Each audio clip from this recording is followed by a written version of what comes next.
And now, our Miss Brooks, starring Eve Arden.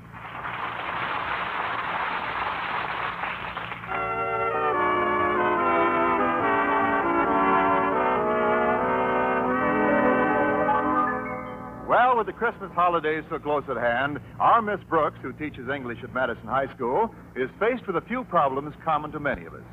First, she still has all her Christmas shopping to do, and second, she has very little time to do it in. And third, she has no money to do it with. At least I have very little money. $20 to be exact. And considering the people I usually give presents to, I knew that wouldn't go very far.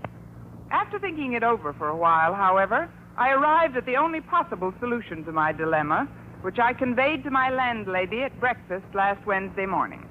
Then you're going to spend the entire $20 on a gift for Mr. Boynton, Connie? Yes, it's the only thing I can do, Mrs. Davis. I think I should be able to get him a nice gift for $20. It's better than giving a number of my friends a lot of trash. Don't you agree? I suppose so, dear. I know I certainly didn't expect anything from you. Well, I'm glad. After all, what difference does it make that I cook your meals all year round? That I make up your room every day? That I never badger you for the rent when you get 6 weeks behind? Or that I'm constantly helping you with your problems as if you were my own daughter? I do it out of the goodness of my heart. And I certainly don't expect anything in return. If I crawled under the rug, I wouldn't even make a bump. But, Mrs. Davis, we agreed we wouldn't exchange presents this year. Of course we did, Connie. So you stick to our agreement. After all, what difference does it make if I happen to forget and ordered you a beautiful gift? You ordered me a gift? Oh, dear, it slipped out. Well, slip it back in. Perhaps it wasn't as much of a sacrifice for you as... What difference does it make that I far exceeded my budget to get it for you? So I'll just eat a little less for the next 6 months. Just because the spirit of the season has swept me away doesn't mean it has to sweep you, too. Sweep me? It might easily clean me out. Well, I suppose I actually should give you a gift, too, since we're so close. Now, dear, you'll do no such thing. Don't give it another thought. Well, all right, but... I've been getting along perfectly well, squeezing oranges by hand for another year. Just because I can hardly straighten out my poor fingers when I'm through is no concern of yours. Then you want a finger straightener. An orange juice squeezer. Why, Connie, how did you know? It was just a wild guess. But the $10 they wanted cherries is much more than I'll let you spend. Well, then I won't. So if you'll just give me $7 cash, I'll get the squeezer at McGinty's Sales Company. I happen to have an exclusive introductory credit card there. It's the only thing that lets you in, and it entitles you to a third off on everything.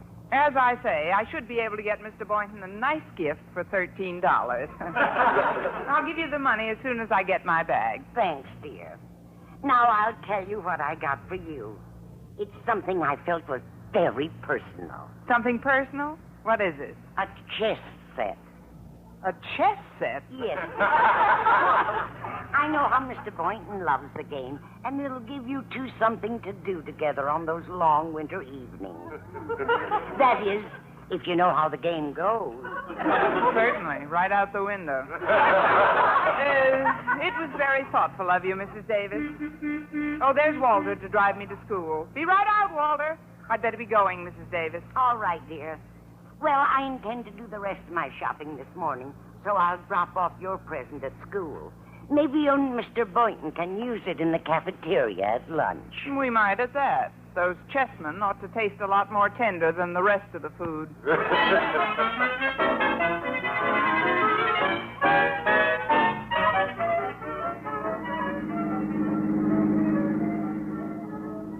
Walter, is it my imagination, or are you driving more carefully today? I was hoping you'd notice, dear teacher. Yeah, I'm driving particularly carefully today.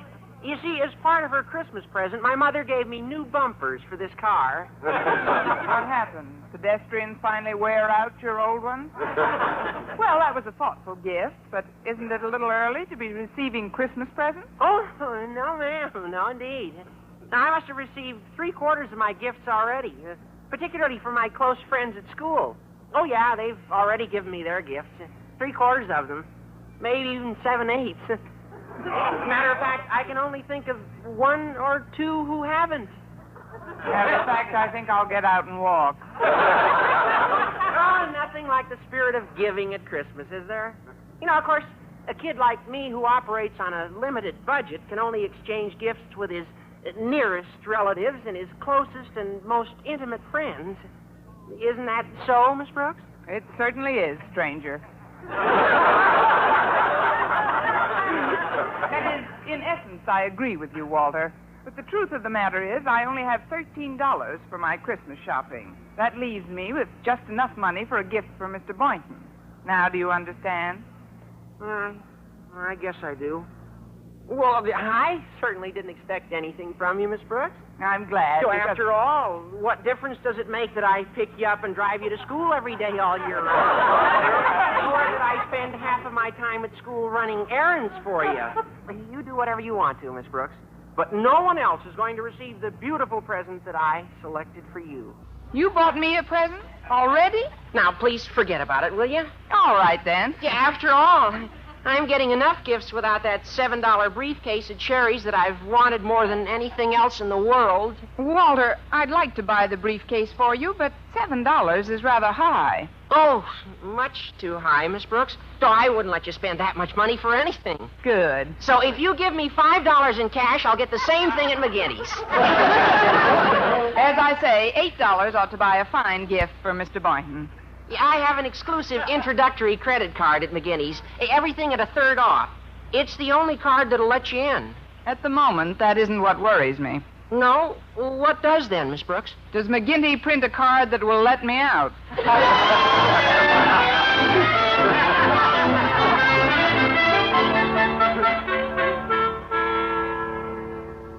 Walter, there's no reason to sneak past Mr. Conklin's office, even if we are 5 minutes late. But, Miss Brooks, you know how Mr. Conklin feels about such things.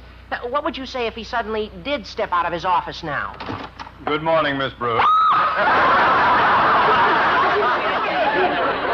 that answer your question, Walter? Miss Conklin, I realize we're a little late, sir, but if you'll only... Tut, my dear. Don't give it a second thought. I'm delighted to give my students and faculty a little latitude this time of year. It's the Christmas season, and I'm filled with the spirit of peace on earth and goodwill to all men. Well, it's nice of you to extend it to females and young boys. Not at all, Miss Brooks. Now, will you come into my office, please? I have something to ask you. But, sir, I'm 5 minutes late and now. you'll be 5 minutes later. Into my office. Yes, sir. See you later, Walter. Yeah, bye, Miss Brooks. Now, sit down, my dear. Sit right down, and I'll get directly to the point. I want some advice from you, Miss Brooks. Some advice? Yes, about a gift. I'm doing my Christmas shopping this afternoon. I want you to be sure to tell me what you want before I leave. But, sir, I didn't think you approved of faculty members exchanging gifts. Oh, I don't, Miss Brooks. It's just that I happen to be imbued with the spirit of giving, the spirit of Christmas. And if I choose to remember my teachers, I certainly don't expect any gifts in return. Good. Of course, if my teachers insist on showing their appreciation for the many little favors I've done for them in the past, I'm powerless to stop them. I'm hooked. I was wondering what I could get you for Christmas, sir. Could you give me a suggestion? Something you particularly needed or wanted for about 50 cents. My dear, I want you to forget we've even mentioned the word gifts this morning. Dismiss it from your mind. Besides, I smoke too much anyway. Smoke? Yes, and $10 is too much for anyone to pay for the alligator tobacco pouch I've always wanted. Well, sir, I'd certainly like to get it for you, but that is rather expensive. $10 is far, far too expensive. I wouldn't dream of letting you spend that much money. Well, I'm glad because So if you have the money with you, I know just where I can get it for $7. Murdered again by McGinty's.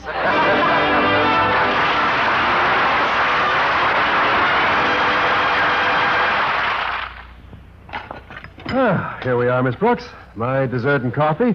And I brought you a piece of pineapple pie a la mode. Why, Mr. Boynton, what a thoughtful Christmas present. Christmas present? Well, it's exactly what I've always wanted. You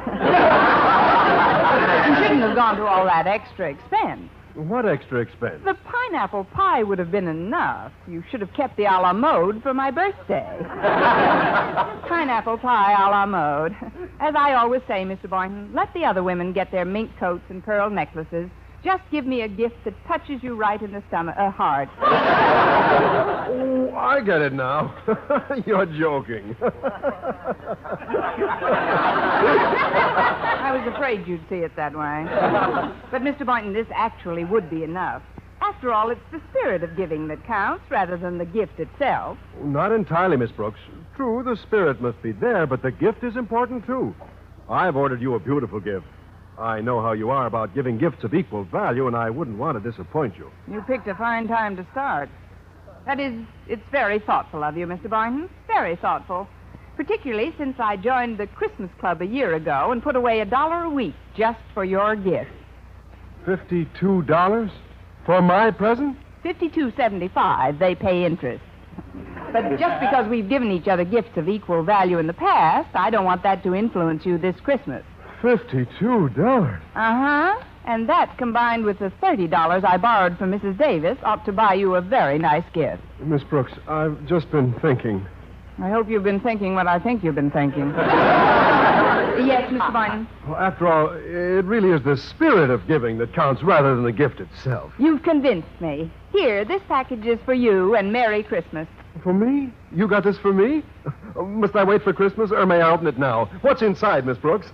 Yes, yes, no, yes, chess.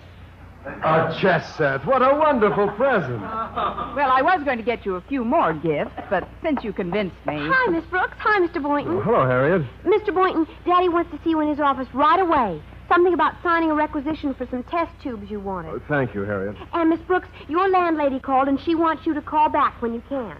Now, let's see. Is there someone I've forgotten? Better look under the table to make sure. Did Mrs. Davis say what she wanted me to call her about? No, but she said she'd keep a receiver off the hook so her line would be open when you call. There's something wrong with that, but offhand, I don't know just what. Well, I'd better get up to Mr. Conklin's office and get that requisition signed.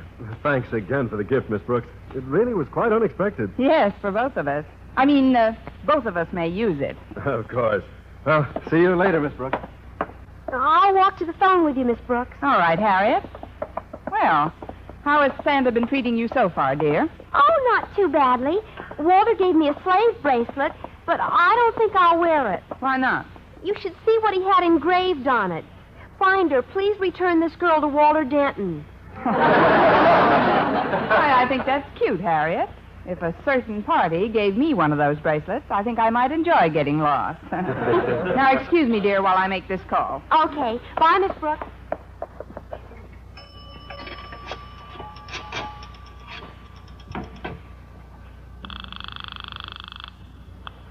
Hello? Hello, Mrs. Davis. Connie. Oh, Connie.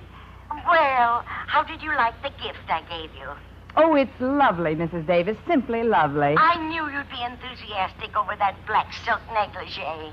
Well, certainly, it's something Mr. Boynton and I can... Black silk negligee? Oh, no. I hinted it was a chess set, Connie, just to throw you off the track. And you did, right into the path of a screaming locomotive. Was the negligee the wrong size, dear? Oh, I'm not sure, but I think Mr. Boynton takes a 38.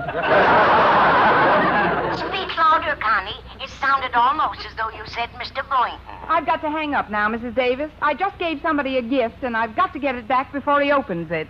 Why? Do you think he won't like it, Connie? Oh, not exactly, Mrs. Davis. It's something that all men like, but on somebody else.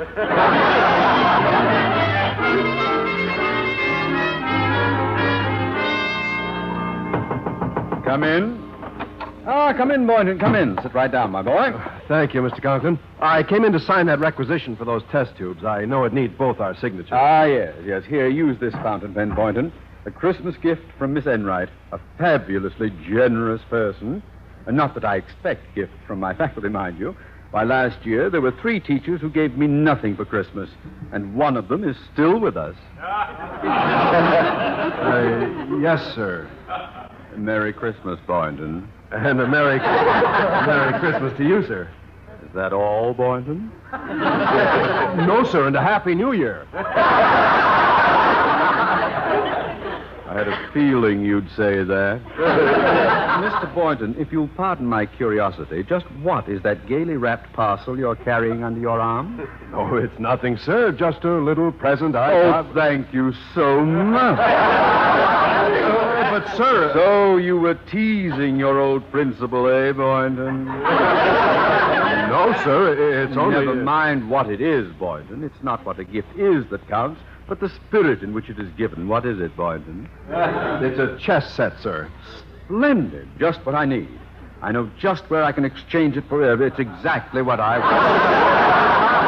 Now, go right ahead, Boynton. Sign that requisition, and we'll put it in the works at once. All right, and thank you, sir. Forget it, Boynton. Just consider those test tubes as my Christmas present to you.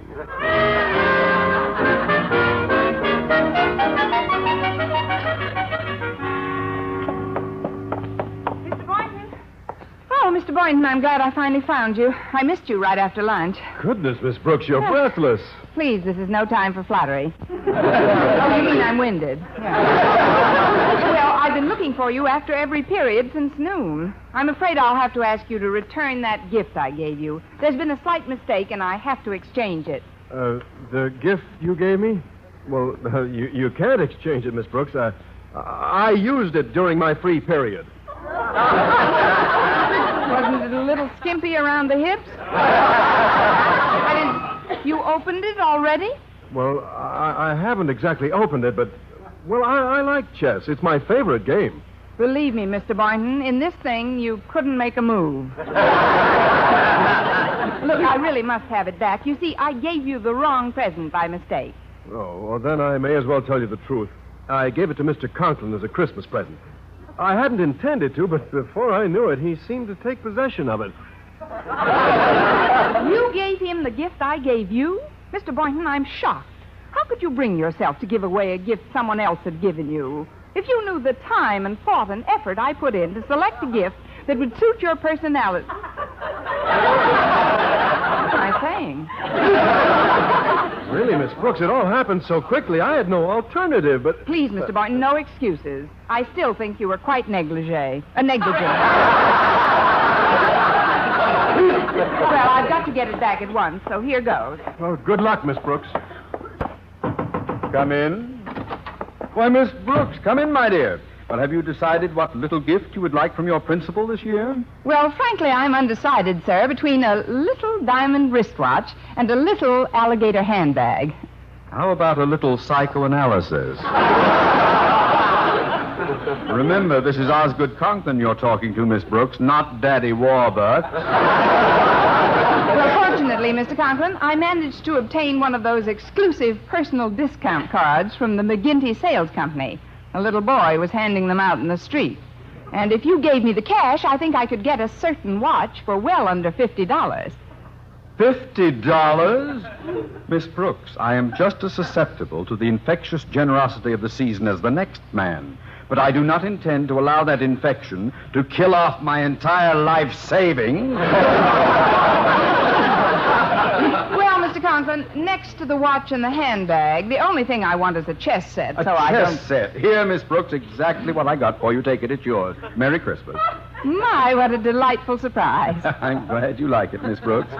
You just can't imagine the time and the thought I put into the selection of your gift.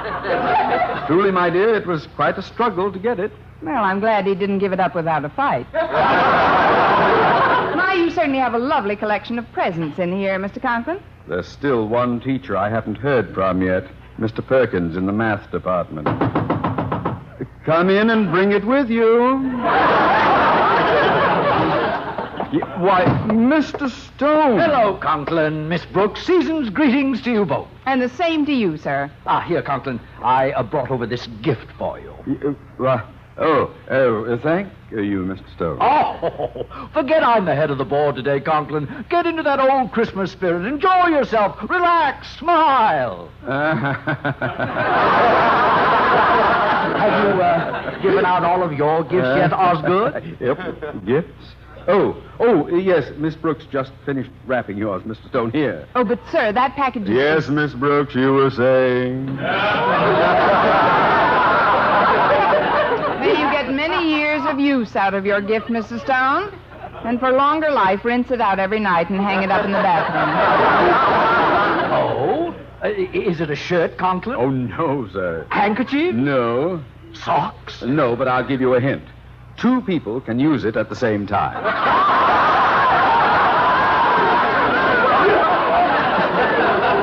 If they're midgets. 2 can use it at the same time, eh? Oh, is it something that can be used outdoors on an athletic field? Possibly, but it might be a little chilly for night games. Miss Brooks. Mr. Stone, why don't you open it and see for yourself? Oh, you don't have to ask me twice, Conklin. I'm just as curious as a little child at Christmas. Hey. Oh. Conklin. I don't understand. Well, what could be nicer than a black silk negligee? It's the perfect gift for you, sir. And I know you'll get many years of pleasure in using it. What could be nicer than a black silk negligee? Happy April Fool, Mr. Stone. Mr. Stone, believe me, Conklin. I have heard of asinine practical jokes before. But pulling a trick like this on Christmas is an absolute insult. Mr. Stone, I can explain. It was a simple natural error. You see, when I got this from Mr. Boynton...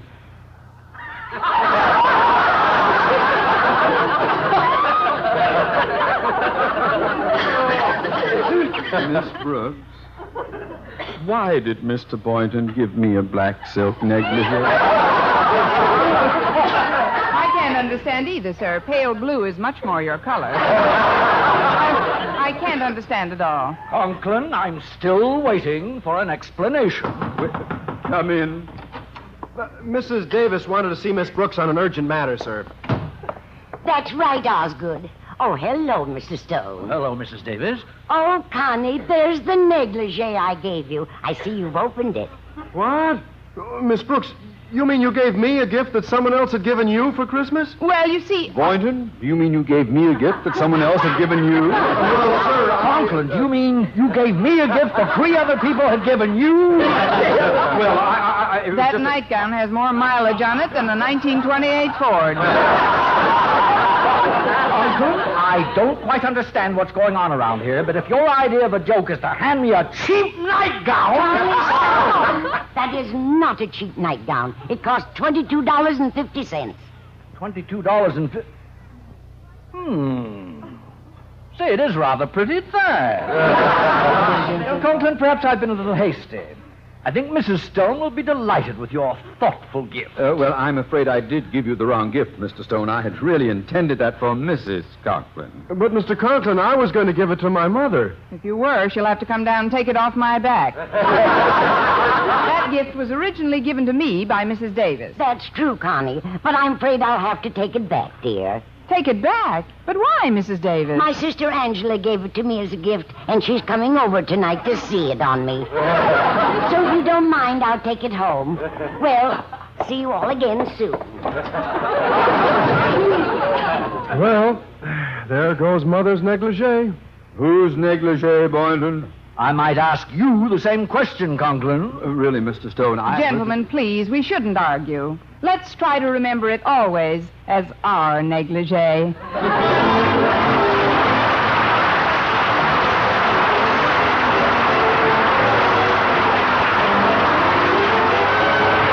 Miss Brooks, starring Eve Arden, has been a presentation of the United States Armed Forces Radio